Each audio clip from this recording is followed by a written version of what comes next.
Hi, I'm Roxanne Garcia, and this is News Talk 710 KURV. And joining me is Mark Dougherty, and he's running for McAllen ISD School Board Place 3. Thank you for being with us, Mr. Dougherty. We appreciate it. My first question for you is just we want to get to know you a little bit better.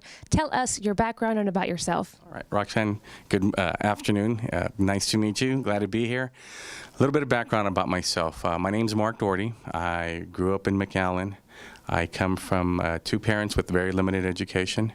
My mother is from Mexico, Lagos de Moreno, Jalisco, in Mexico, in the interior of Mexico. Had a 3-month education. My father came from Hidalgo. He was born in Hidalgo, lived most of his life in Hidalgo. Went to school till he was in 6th grade. So grew up the youngest of 6 boys. So we had a basketball team and a sub. And so, had very, very, loving parents that stressed education to us. Stressed it. So we all finished high school. We all went to college. Not everybody finished. I did finish college. I received my bachelor's degree, and I've got my MBA, my master's in business administration. I'm married right now. Been happily married now for 18 years. My lovely wife, Karen, who is a educator at McAllen ISD. She's been there for over 12 years. I've got 2 kids in the system. I've got my oldest daughter, Veronica. She's a junior, about ready to become a senior at Nicky Rowe High School. I've got my middle son, Gabriel, who is a 6th grader at Folsom Middle School, about ready to become a 7th grader. And then we have our littlest one, Nathaniel, who is 4 years old. Unfortunately, doesn't turn 5 till December, so won't be starting school till the following year. So I'm a product of McAllen ISD. I went to elementary at Wilson Elementary before it was remodeled. I went to Lamar Junior High, and I'm a proud 1991 graduate of McAllen Memorial High School. So again, as I said, grew up with parents who, because of the times and because of the situations, didn't themselves get the best education, but always stressed education to us. So, and my wife, myself, very fortunate, educated, and we want to have that example for our kids. You said you have an MBA, which is a Master's in Business Administration. What do you do right now? What's your occupation? Right now, I am the Director of Facilities and Risk Management for Sharyland ISD. I've been doing that for the past 10 years. And it's funny you ask that because I feel that's one of my strong qualifications. I think that's one thing that really sets me apart from my other 2 opponents in this race. I am the only one that can say that I work with school budgets day in and day out, and I've been doing it for 10 years now. That gives me an insight and experience that neither one of my 2 opponents have. So that's what currently do right now. So, because I didn't know that you worked for Sharyland ISD, and I'm sure people are wondering, well, hey, that's the competition. Why would he want to become a school board member for McAllen if he works for Sharyland? What do you say to that? Has anybody ever approached you with those types of questions? I've been asked that several times. Is it the competition? No. We're here to educate kids. Whether the child's from Dallas, Texas, Houston, Austin, Round Rock, we should always be in to educate our kids. These kids are our future leaders for tomorrow. So it doesn't matter where we're at. I don't vision Sharyland being the competition. They're just a school district. That's where I work. That's where I feed my family. And in all honesty, I've had so much support from my bosses there with running with school board. I mean, they've given me their complete support. So to people who may have a concern, don't, because 1, I've got their support, but 2, that's where I work, and it's offered me many opportunities. Once a year, we get together with all the school business officials in the state of Texas, and we have our yearly conference.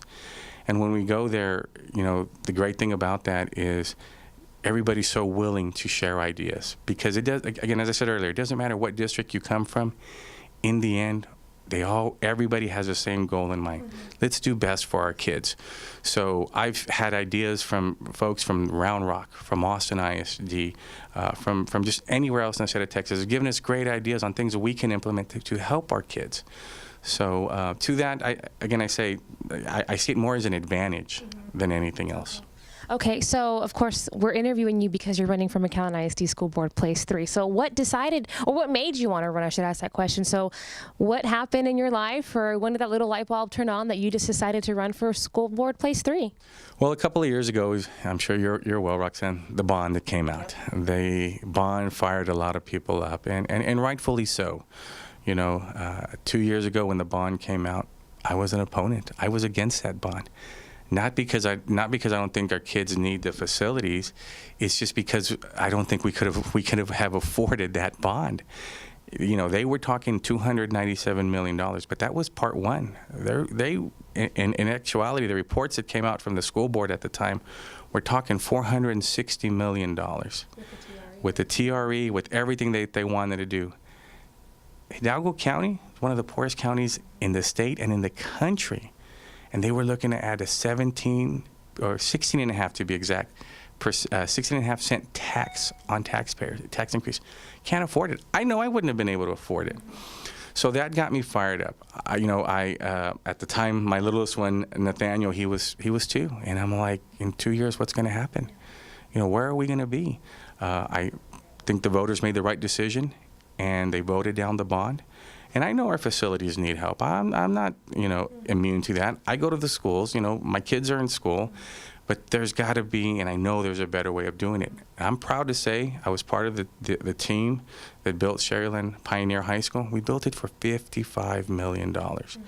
Two of the things that I know that they were asking for that really stuck out at me is they wanted renovation budgets of $96 million to renovate both Mac High and Memorial High School. At that point, might as well just build a brand new high schools.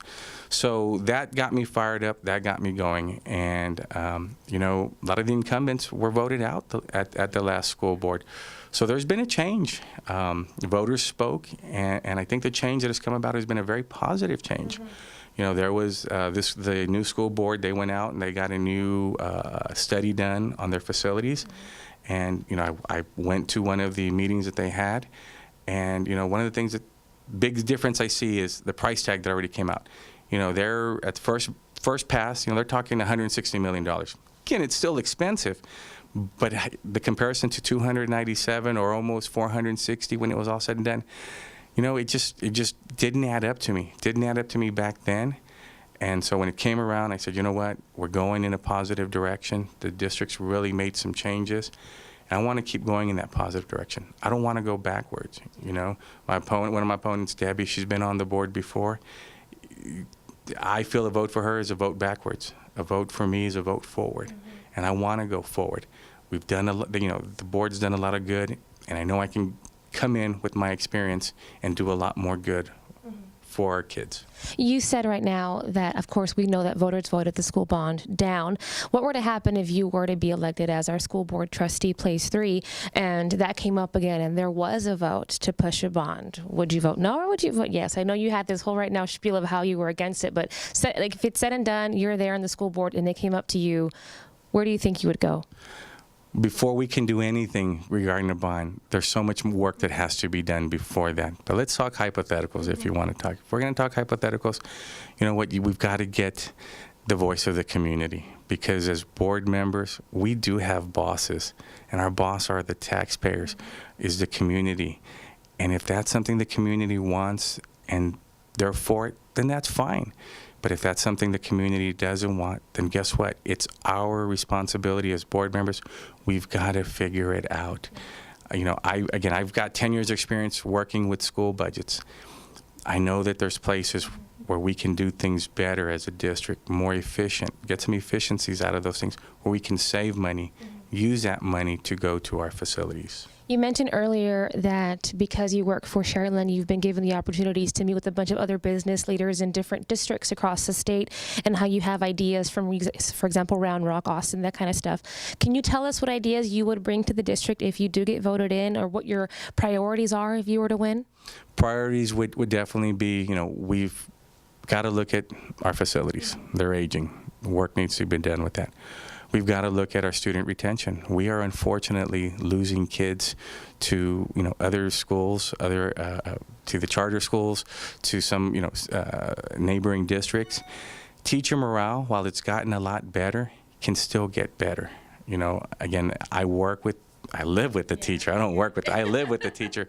So I know how morale has gotten better, but there's still so much more we can do for them.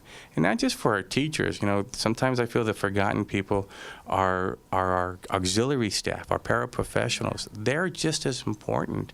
You know, I tell people, you know, your teachers are A, number one, but a close 1A, 1B is your auxiliary staff. You know, your transportation drivers, they're the ones that the kids are you know, a lot of kids are the first ones they see and the last ones they see. Your child nutrition employees, they're the ones that are making sure they're cooking that hot food for that child. And let's be honest, with some of these kids, the only hot meals they get is what they get at school. Our grounds and custodial folks, they're the ones that are charged with keeping that school clean. So again, especially some of these schools that are aging facilities, they've got to work to keep them clean, keep them maintained, keep them going. Because for some of these kids, the only green grass they see is what they see at school.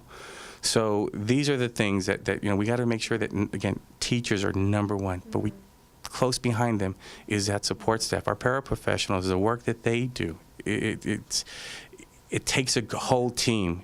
And we've got to make sure that we take care of that team. So you're saying one of your priorities would be to make teachers and, like you said, the list of, you know, cafeteria staff or auxiliary personnel, like you said, that would be also make them a priority as well. Is there anything else that I did not get to ask you that you want to let us know? Any questions or any answers? Anything you want to get off your chest? Now would be the time to do so, Mr. Dougherty. Well, you know, Roxanne, the only thing I ask, you know, the voters, you know, today's early voting. Look at the qualifications of my two opponents, you know, and I posted mine on my Facebook page. I've got all my qualifications and everything I've done. Again, I feel I'm the only one. I know I'm the only one. I've got 10 years of experience working with school budgets, working with school districts, understanding how they work. I'm the only one that's got a wife that's an educator for McAllen ISD. There's only one school board I want to serve on, and that's the McAllen ISD School Board. And I just ask voters, that, you know, today and these coming days to be informed with the decisions that they make, and that, you know, I tell voters that one thing I stand for, every decision I make will always be in the best interest of the kids. So you mentioned right now Facebook. Do you have a Facebook page or website that people can go check you out on? I definitely have a Facebook page. It's Mark Dougherty Campaign. You can look it up on Facebook, like it. Thank you so much. That's Mark Dougherty, and he's asking for your vote for McAllen ISD School Board, Place 3. I'm Roxanne Garcia, and this is 710 KURV.